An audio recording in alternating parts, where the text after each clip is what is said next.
Yes, I know the NFL draft was over a month ago, and this video is kind of late, but hey, I wanted to do this, and yeah, you guys read the title. I'm gonna be giving my draft grades. This is gonna be part 1, and we're gonna be doing all of the teams in the AFC. So before this video does get started, you guys know what to do. Hit that like button if you enjoyed, as it really does help out the channel, and also subscribe if you guys enjoy this type of content so you don't miss out on any new videos like this.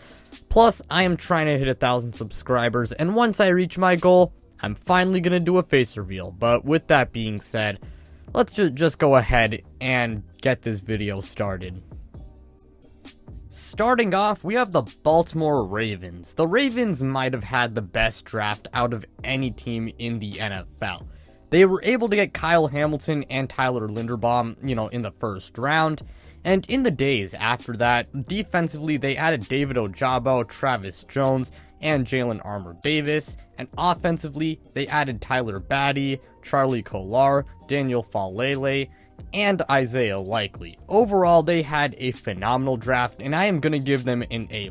The only concern I really have is the fact that they didn't really address wide receiver when they traded Marquise Brown for a first round pick, and I do have concerns about who their wide receiver 2 is gonna be, but I mean, aside from that, nothing but good things to say about the Ravens draft. The Buffalo Bills in the first round, they would select Kyer Elam, and I do believe that he can be a good cornerback too, next to Tre'Davious White. They also did address running back by selecting James Cook, and he could be their answer at running back. And I will say the Terrell Bernard pick, it was not good. I did not like that pick at all, but hey, I'm not complaining. I'm a Patriots fan. And after that, their draft, I thought it was pretty decent. Khalil Shakir, I actually thought he was, pretty solid coming out of Boise State. So that's another weapon for Josh Allen and the Bills. And unfortunately, they got the punt god himself, Matt Araiza. Overall, the Bills, they had a pretty good draft, and I'm going to give them a B. The Cincinnati Bengals would select Daxton Hill in the first round, and I like that pick a lot. He provides them with an uber versatile defensive back who can play pretty much any position in the secondary, and that should be useful because Jesse Bates, he could be traded. After that, their draft, I thought it was alright. Cam Britt-Taylor, I thought he was a solid pick, and Zachary Carter, he might have the potential to be one of the biggest steals in this draft, and they did address their offensive line by selecting Cordell Fulson. Overall, it was a fine draft. I'm going to give the Cincinnati Bengals a B. The Browns did not pick in the first 2 rounds of the draft.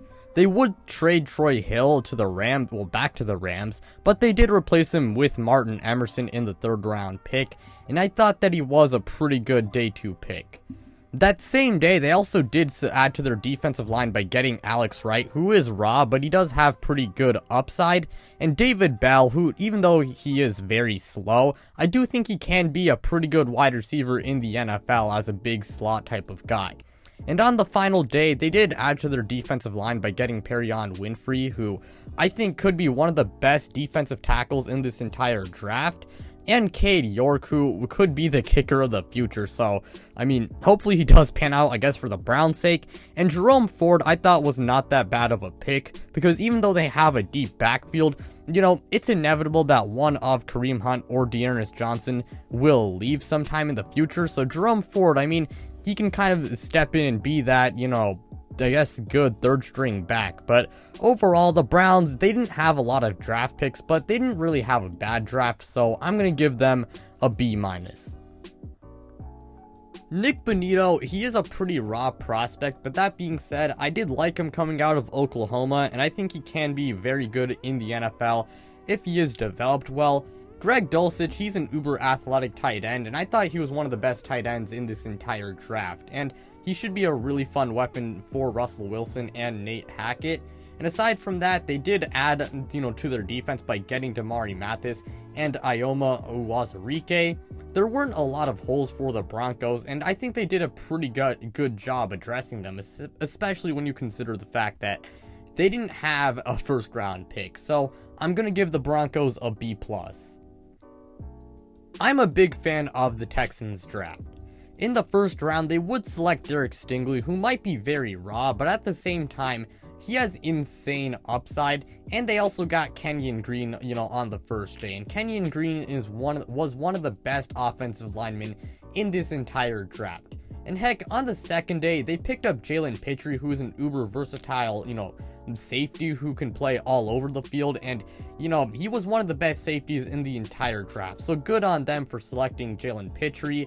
They also did get John Mechie, who could be maybe their wide receiver one of the future, but he was one of the better wide receivers, in this entire draft. Plus, they got Christian Harris, who was also one of the best linebackers in this entire draft. And heck, their third day was not that bad either. They got Dameon Pierce, who could be their running back of the future, and he was one of the better running backs in this entire draft.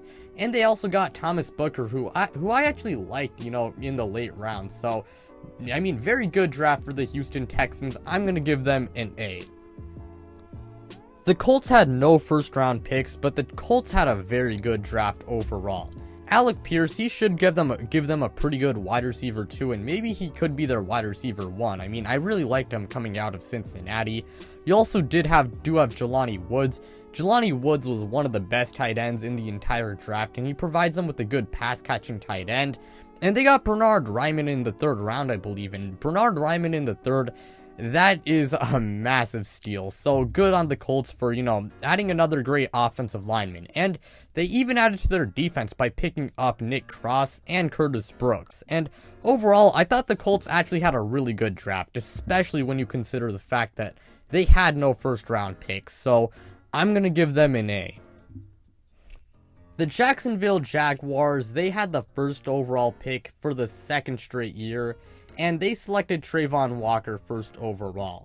Now, personally, I thought Aiden Hutchinson and Kayvon Thibodeau were better, but maybe Trayvon Walker does work out for the Jacksonville Jaguars. It's not a horrible pick, but again, I preferred those two guys over him. I did love them trading up for Devin Lloyd, as he was one of the best defensive players in this entire draft. And while we are on the subject of linebackers, they did also draft Chad Muma later on in the draft, and they have a phenomenal linebacker room now with Devin Lloyd, Foye Oluokun, who they signed in free agency, and Chad Muma. Not to mention, they did replace Brandon Linder, by selecting Luke Fortner, and maybe he does end up, being that successor. And aside from that, I thought the Jaguars had an okay draft, so I'm going to give them a B. The Chiefs might have had the best draft out of anyone in the entire NFL. I wanted Trent McDuffie very badly as a Patriots fan, and I was pretty pissed off when we traded back with Kansas City and they selected him when he was right there. So, good on Casey's part for getting him. Aside from that, they selected George Karlaftis, and I thought that was a great pick. He can help their pass rush improve from day one. Sky Moore, I also thought was a good pick. Maybe he could be the team's, new wide receiver 1. And they did add to their defense by selecting Brian Cook and Leo Chenal. And Leo Chenal was also a guy I wanted the Patriots to really highly, really consider drafting.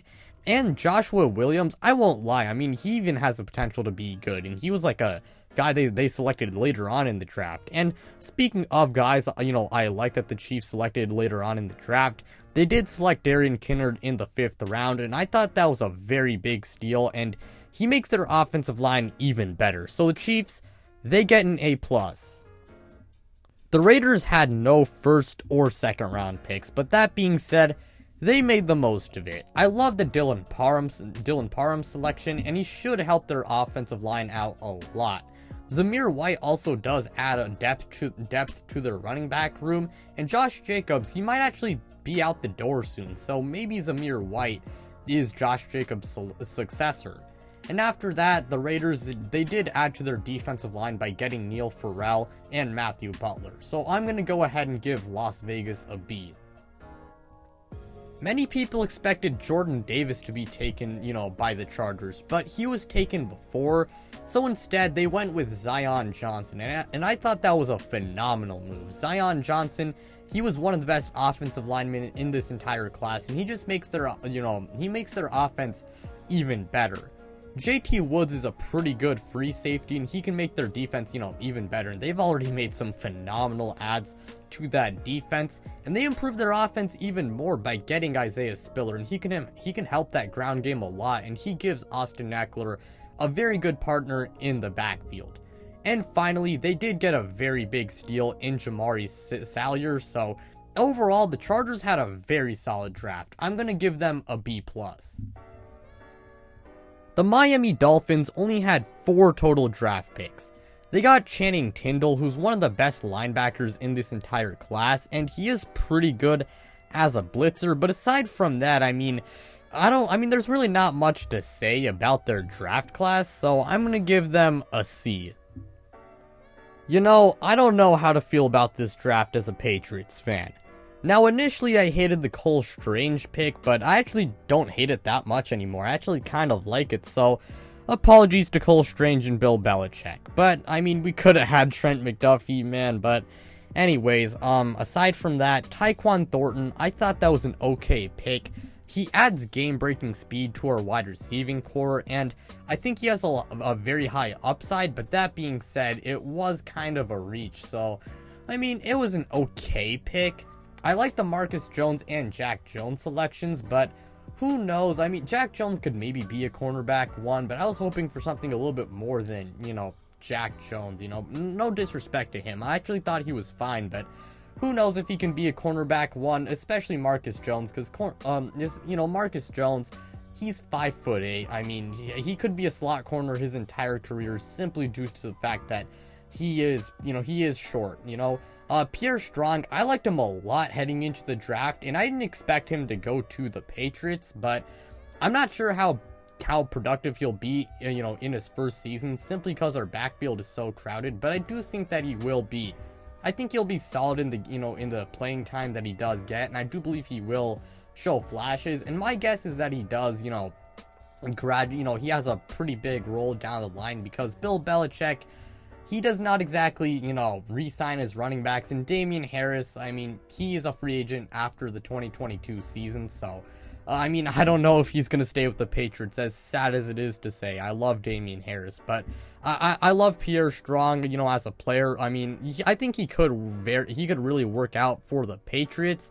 And then there's Billy Zappe, and I do think that he will be an elite backup his entire career, but I'm not sure if I really want to, use a draft pick on a backup quarter. Well, whatever. Billy Zappe, I think he can be an elite backup. It's okay, I guess, but it's nothing awesome. And I do have some complaints about this draft class. I guess it's going to be like a B- or a C+, something like that. I really don't know how to feel as a Patriots fan. Like the Chiefs and the Ravens, I think the Jets are in contention for, having the best draft out of any team. They had a phenomenal draft, and I hate to say it as a Patriots fan. They selected Ahmad Gardner and Garrett Wilson in the first round. They had 2 first-round picks, so good for them. Both of them, they were two of the best players in this entire class, and they would trade up in the first round, and they selected Jermaine Johnson, so they made 3 first-round picks, so, awesome job by the Jets management for doing that. And along with that, they would select Breece Hall, Jeremy Ruckert, and Max Mitchell to help out their offense. So, the Jets had a phenomenal draft. If Zach Wilson, if he's solid in 2022, the Jets might actually be quite decent. The Jets, they get an A+. The Steelers had a really good draft. Kenny Pickett, I thought, was a pretty decent pick. Sure, talent-wise, he probably was not worth the pick the Steelers used to get him. And sure, they had other needs like offensive line, but quarterback was also a big need. And, while his upside, it's not insane, he is pretty pro-ready, and I do believe that he can be a good quarterback in the NFL, and I do believe that he can be a successor to Ben Roethlisberger. Along with that, they made their wide receiving core one of the best in the NFL by taking George Pickens, who, by the way, when the Steelers got him, they got a massive steal, and they also did add Calvin Austin, so props to Pittsburgh for doing that. Now they have a wide receiving core of Deontay Johnson, Chase Claypool, George Pickens, and Calvin Austin. And along with that, they did get DeMarvin Leal, who should make their defense even better. And they did select Cameron Hayward's brother, so that's something. I'm going to give the Steelers an A-. Personally, I would have paid A.J. Brown, but oh well, I'm not their general manager. Now, that being said, I do like Treylon Burks, and I do think he could be A.J. Brown's successor, and ironically, my pro comparison for Treylon Burks was A.J. Brown. Roger McCreary, I thought that was also a nice selection to help fortify that secondary, and maybe Nick Pettit-Fryer could also be the replacement for Jack Conklin. The most talked about pick of theirs easily has to, that's easily the Malik Willis pick. I actually like that pick a lot, because it's clear that Tannehill, he is pretty limited, and who knows if the Titans can win a Super Bowl with Ryan Tannehill. And Malik Willis, he is raw as hell, and he has to sit for 1 to 2 years, but that being said, he does have the potential to be a phenomenal quarterback. Aside from that, they did select Hassan Haskins, who could be, a pretty good backup running back, and I am a fan of Kyle Phillips in the 5th round pick. I really did like that selection. Also, Chig Okwuonu, he was also one of my favorite tight ends in the entire draft, and that was a pretty decent and pretty fun pick as well. So, overall, the Titans, I thought they had a good draft. I'm going to give them a B+, but that'll do it for today's video. Thank you guys so much for watching. Again, like, subscribe, do all of that stuff, and check out my social medias. The links to them, they are in the description below. But without further ado, I'm out, you guys.